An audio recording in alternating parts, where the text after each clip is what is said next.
ఇప్పుడు గొంగలి పురుగు సీతాకోక చిలుకగా మారుతుంది. టైం పడుతుందే పట్టదా? రేషం పురుగు మన ఏరియాలో రేషం పురుగు అంటాము. అది దశలు మారి మారి మారి సీతాకోక చిలుక అవుతుంది. సీతాకోక చిలుకగా ఉన్నప్పుడు నువ్వు చూసింటావు, బా ఎంత బాగుంది, ఎంత అందంగా ఉంది, బా ఎగురుతుంది అనుకుంటావు. లే అది పురుగురు, రేషం పురుగురు అంటే కానీ ఎవరన్నా నీకు సీతాకోక చిలుక పోయి అంటారు. అదే సీతాకోక చిలుకని చూడనోడు రేషం పురుగుని చూసి మనం అది సీతాకోక చిలుక అసహించుకుంటాడు.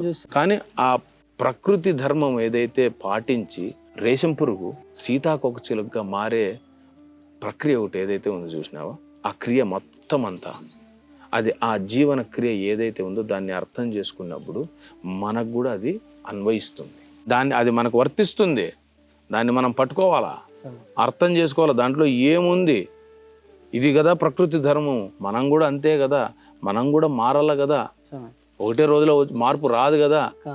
మనల్ని మనం తెలుసుకుంటూ, మనల్ని మనం శోధన చేసుకుంటూ, మనల్ని మనం మలుచుకుంటూ రేషం పురుగు అట్ల వల్ల మనం కూడా సీతాకోక చిలుకలుగా మారల్లా. మానవత్వము అనేది రేషం పురుగు అనుకో, దైవత్వం అనేది సీతాకోక చిలుక అనుకో.